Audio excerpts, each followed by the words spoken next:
كل حاجة حصلت لك قبل كده كانت سبب. حتى الوجع اللي حسيت بيه كان بيقربك من طريق ما كنتش هتمشي فيه من غيره. ما تزعلش على اللي راح، يمكن ربنا شاله من طريقك علشان يفتح لك باب أحسن. مرات بتحس إنك لوحدك، بس الحقيقة إنك دايما في عين ربنا.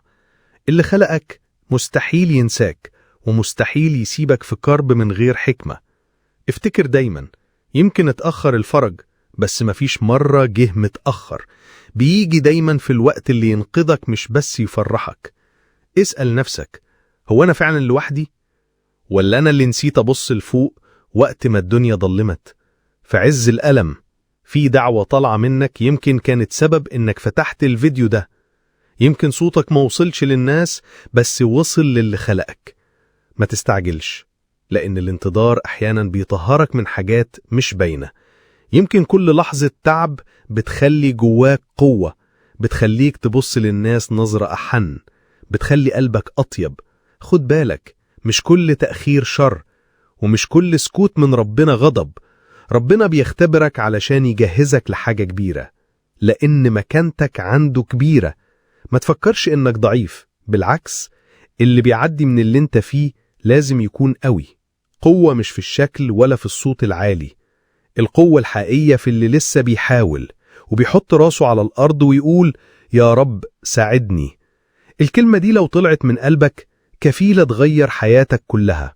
خلي أملك كبير، حتى لو كل حاجة حواليك بتقول العكس. الناس ممكن تتخلى، الظروف تضيق، بس ربنا عمره ما بيقفل الباب في وشك. كل ما تحس إنك وقعت، قول دي فرصة أقرب بيها من ربنا أكتر. دايما في حاجة حلوة مستخبية ورا كل أزمة. يمكن المرة الجاية اللي تضحك فيها من قلبك قريبة أكتر مما تتخيل.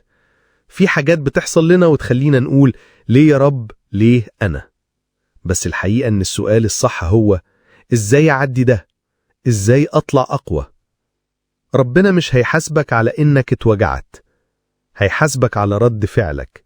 هل استسلمت ولا قلت حتى لو الدنيا كلها ضدي أنا معايا ربنا؟ خليك دايما فاكر إنك مش محتاج تشرح لربنا وجعك، هو عارفه كويس.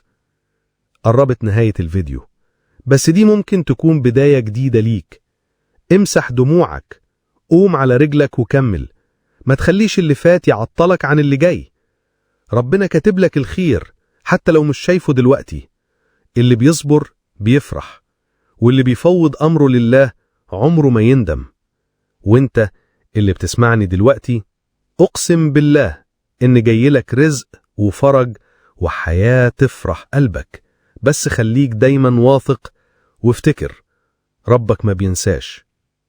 مش دايما اللي بنتمناه بيحصل، لكن دايما اللي ربنا شايفه خير هو اللي بيحصل.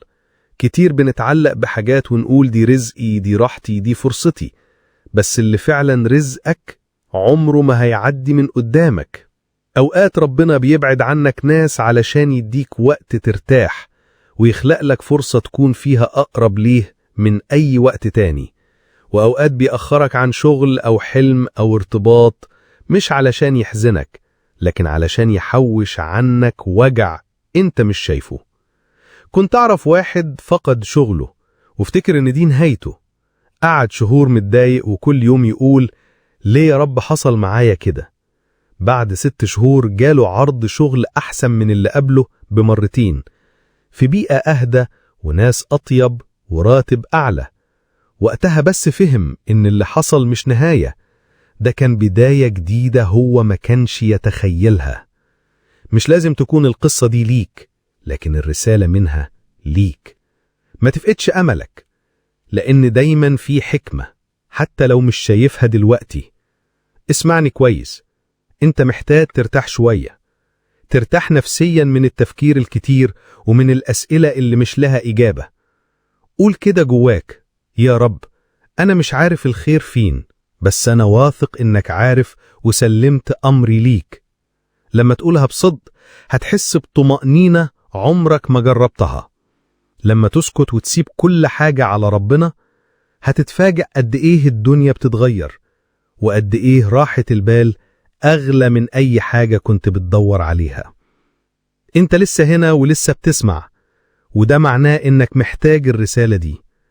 عايزك دلوقتي تاخد نفس عميق وتقول جواك: أنا مش ضعيف، أنا مؤمن، وربنا معايا. افتكر إنك مش أول ولا آخر حد بيعدي بظروف صعبة، بس الفرق بين اللي بيكمل واللي بيستسلم هو الثقة إن ربنا شايف وسامع وراصد كل نفس، وإنك لو فضلت ثابت وراضي ومكمل هتلاقي الفرج جاي من حيث لا تحتسب. وآخر رسالة ليك: أنت تستاهل الخير، وأنت تستاهل تفرح، وهتفرح قريب صدقني، بس خليك دايما مع رب الخير.